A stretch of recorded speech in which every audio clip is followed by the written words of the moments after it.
as a vulnerable, disabled person with a large capacity for masking and still a very poor capacity for managing conversations, emotions, and situations, and recognizing when someone's not good for me. So I had a lot of narcissists in my life. Um, One of the other things I've done in my life is avoid conflict, sort of. If conflict is coming for me and cannot be bypassed, I go for it. I go to it. So if I know something has to be faced, I will actually accelerate the pace in order to get it over with. This has allowed me to come in early on projects consistently, whenever there is a deadline, no matter what the project. So that's always nice. But this also means that I'm really in an extreme conflict avoidance personality. And this is not necessarily the balanced, healthy way you want to be, but it has taught me some interesting things about narcissists. Because you see, a narcissist needs to justify their behavior in order to feel okay about it. Because they are raised in the same society as the rest of us. They're given the same ethics, the same morals, the same GS, the same requirements in life. Their self-image. Like for me, self-image is who I think I am. Whether or not you agree is a different issue. And I think that for a narcissist, who you think I am is all that really matters. That's a very practical point of view. Let's not sit and fault it somehow just because it's there. I don't think that being narcissist automatically makes you nasty.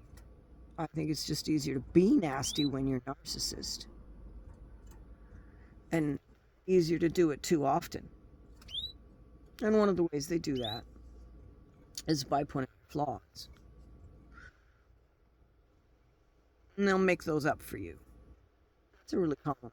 It's not enough, especially if you consistently demonstrate your own inner core strength, which is where I'm getting my self-image. I'm getting my self-image from the history and my memory of knowing the choices that I've made and the things that I've done. Knowing that every time I sat there and had choices to make, I tried to take the high road. I always did that knowing that as a persona non grata among those around me, this was going to give me a core strength. I would see myself as a good person. And it's a self-reinforcing effect like everything else. The more often you choose to relinquish your negative desires and act on your compassionate understandings, the stronger you get as a person and the better you feel about making those choices and being who you are. So among that comes partially this conflict avoidance. And so with the narcissists in my life, I see their behavior. And I don't accept it. How to explain it? I don't say a word. Neither am I obedient in some fashion. I merely accept that once again I'll have to figure this out without this other person's cooperation and possibly find a way around them. My phrase is do an end run to get what I need done, to accomplish what I need to accomplish, to get where I have to go, to keep myself healthy, survive, as the as the psychology speak says. And so rather than come up to the person and say, you said this and now it's that, or I am sick and tired of you doing this and now it's that, The only time you give them any feedback is during one of their assaults. So the person's yelling at you and you drop whatever subject is being discussed and you simply repeat over and over again, "You're yelling.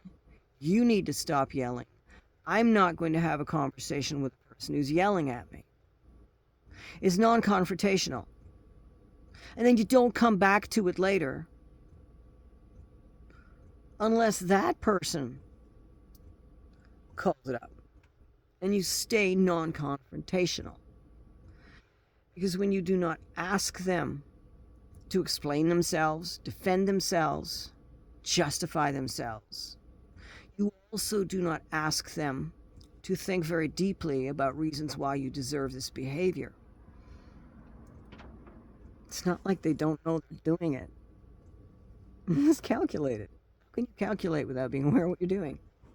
I mean, so you can rely on their memory to take care of that part of it. You don't need to call them on it.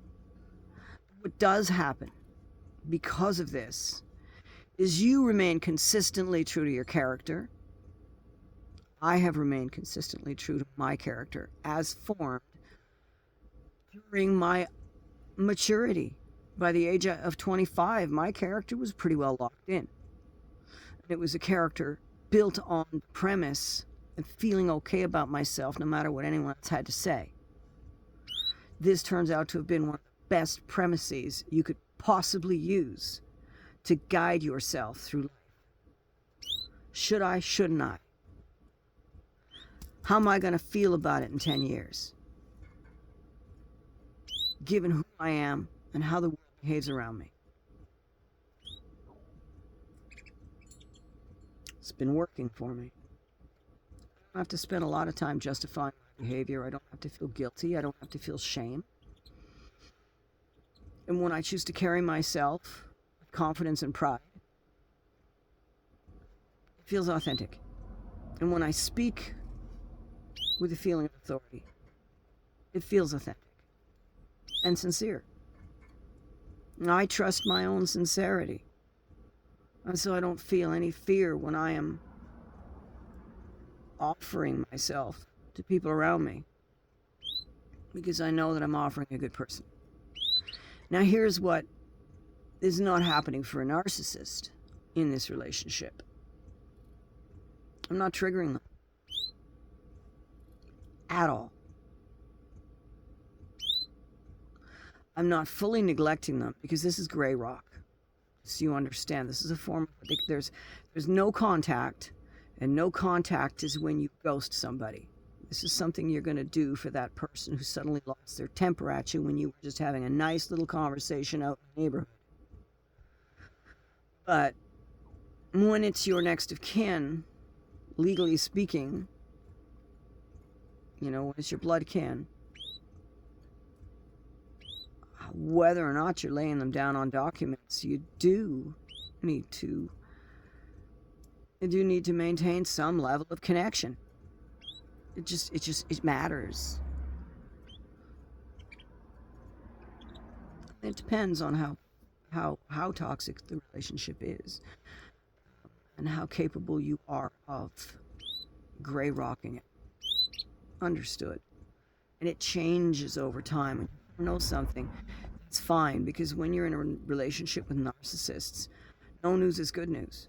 Silence is they're busy, you're on the shelf. Offending anyone when they're busy. They're not mad at you because they didn't hear from you. You're not bothering them. You're just not. You're off the radar. Period. It's fine. It's cool. Gray rock 'em. My family put a lot of stock behind cards, and I just kept I wasn't making excuses. I was explaining the excuses, the reasons. I was explaining the reasons. And I didn't care if it was an excuse because it was a reality that wasn't going away. I just have a problem with sending snail mail. Always have had a problem with it. And if I ever have a therapist, maybe we'll figure out what it is. But I'm pretty sure it's just that ADHD blindness where I just stopped seeing the thing. Once Once that envelope's been closed and sealed and the stamp's been slapped on it, it's gone. Even if it is still sitting on the counter or clipped by the door for the next 5 weeks or a year. After a while, you stop wasting your money.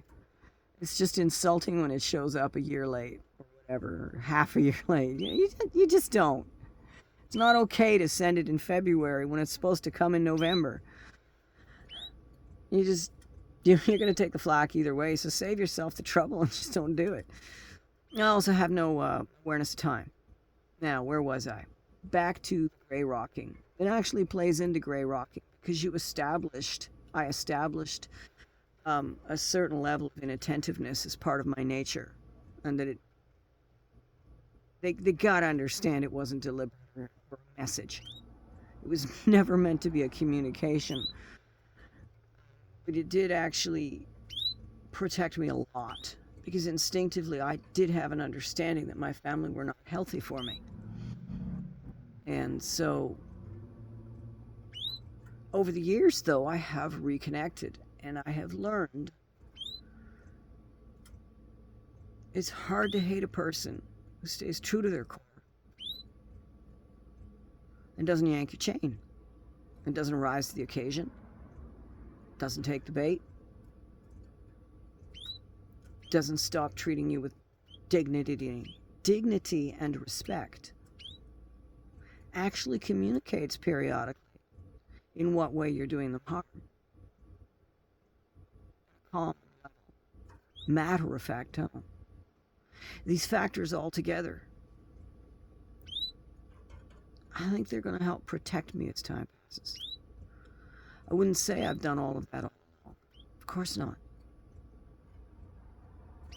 These are the things I've learned through time, dealing with the ridiculous volume of narcissists that have passed through my life. I think I've learned to spend enough time alone and with the internet and the pets and talking to strangers in public places to be able to move forward without having to make close friends, fast connections. Now, another thing that's going down. No, it's not. I can't even edit this out. Never mind. I just got a thing going on TikTok, but it hasn't ticked over well enough to be a thing to announce. Watch the space.